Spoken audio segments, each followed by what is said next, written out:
This story comes from Junho, a man who grew up in a rural village in South Korea, where his family has a peculiar tradition, offering meals to the Jeoseungsaja, the Korean Grim Reaper. In Korean folklore, the Jeoseungsaja is a mythical figure who guides souls to the afterlife. Not evil, but solemn, they appear in black robes and traditional hats, with pale faces and piercing eyes, escorting those whose time has come. They're often depicted with long beards, staring coldly at the souls they claim. But in Junho's family, the Jeoseungsaja isn't feared, it's revered as a protector. This belief started with Junho's great-grandfather. One night, lost in the wilderness, he encountered a Jeoseungsaja. Trembling, he asked, "Is my time up?" But instead of taking him, the Jeoseungsaja pointed the way home, saving his life. It's a simple story, maybe even a bit mundane, but it changed everything for the family. From that day, they began offering meals to the Jeoseungsaja. During holidays, they prepare a feast: meat, vegetables, rice cakes, and magali, a traditional rice wine, and place it in a corner of their yard.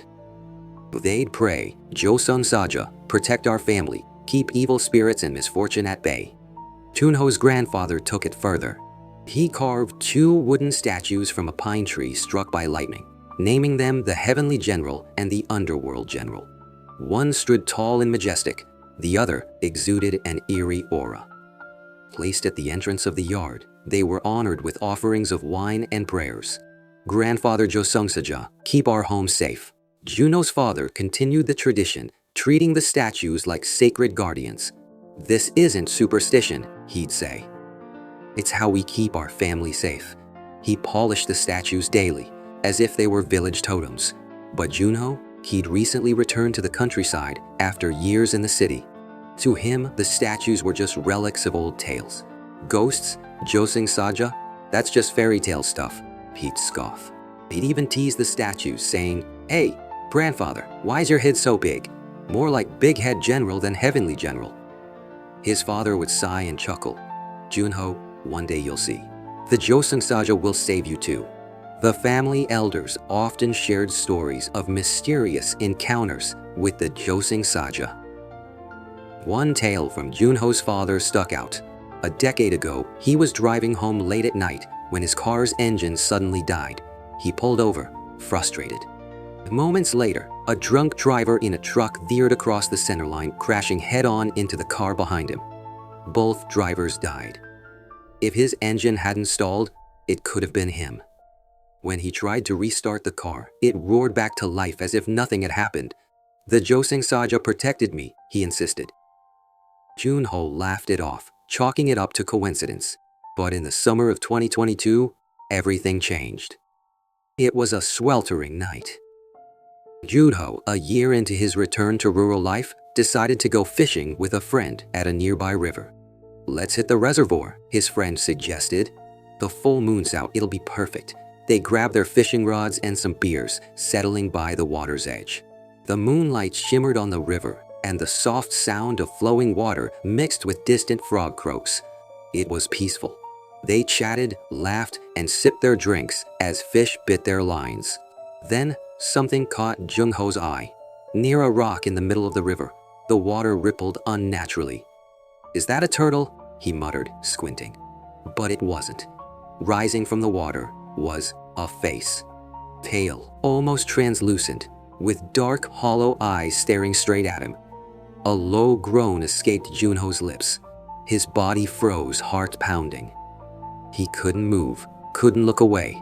The face grew clearer, a faint smile curling its lips. A whisper echoed in his mind, "This'll be fun." His friend grabbed his arm. "Junho, what's wrong? You're pale as a ghost." Junho couldn't speak, his eyes locked on the figure. His friend followed his gaze and froze too. "Damn it, run!"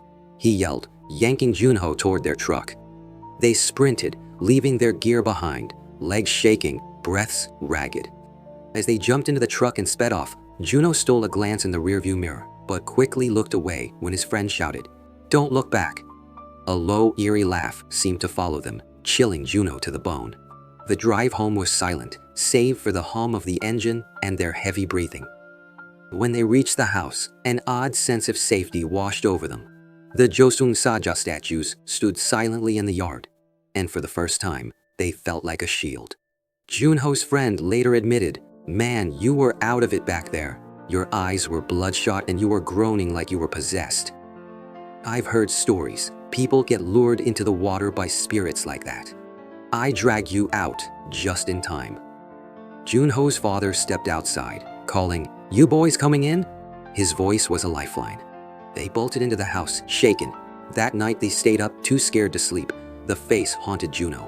Why was it staring at me? For a few days, things seemed calm, but it was the calm before the storm. The face lingered in Junho's mind, appearing in flashes. At first it was brief, a glimpse of a woman behind a tree while he worked in the fields, her wet hair dripping, water streaming from her mouth. Just stress, he told himself, but the visions grew longer, more vivid. One day, he saw her in the yard, staring blankly before grinning unnaturally and vanishing with a whispered, "Fun, so much fun." Nights were worse. Lying in bed, he'd hear voices outside, murmurs like villagers talking. Then, closer, a woman's voice at his window, "Let's go home, or should I come in?" The sound of wet fingers scraping the glass sent shivers down his spine. He shut every window, but the whispers and scratches persisted. A month of torment left him exhausted, losing over 15 kilograms. "I'm either haunted or losing my mind," he thought. Desperate, he sought out a shaman, an hour and a half away. The shaman's home was surprisingly ordinary. As soon as he entered, she said, "There's a powerful presence with you. It's protecting you." Junho explained the river incident and his family's Jeoseungsaja tradition. The shaman nodded. "That's the Jeoseungsaja. Your family's honored them for over a century, and their power is strong. They're angry, evil spirits are lurking near your home. Whatever you do, don't go outside if you hear noises in the yard at night." She gave him a talisman for comfort, and he left, skeptical but helpful. Days later, as he drifted to sleep, the whispers returned. "Should I come in? It'll be fun." His heart raced. Then a deafening crack like lightning echoed from the yard. Heavy footsteps thundered, followed by shouts and the sound of splintering wood. A woman's scream pierced the night. Remembering the shaman's warning, Junho stayed frozen, whispering, "Don't go out." When he woke, he wasn't sure if it was a dream or reality. The line between nightmares and waking life had blurred. In the morning, he stepped into the yard to greet the Jeoseungsaja statues as usual. That's when he noticed it, a deep crack in one statue's torso, a mark that hadn't been there before. Junho's fury, the Jeoseungsaja fought off the spirit. The lightning-like crack, the splintering wood, the screams, it all pointed to the statues, carved from a lightning-struck tree, driving the evil away. Picture it, a Jeoseungsaja in a black robe, long beard flowing, wielding a pine wood club against a water spirit. After that night, the visions and whispers stopped.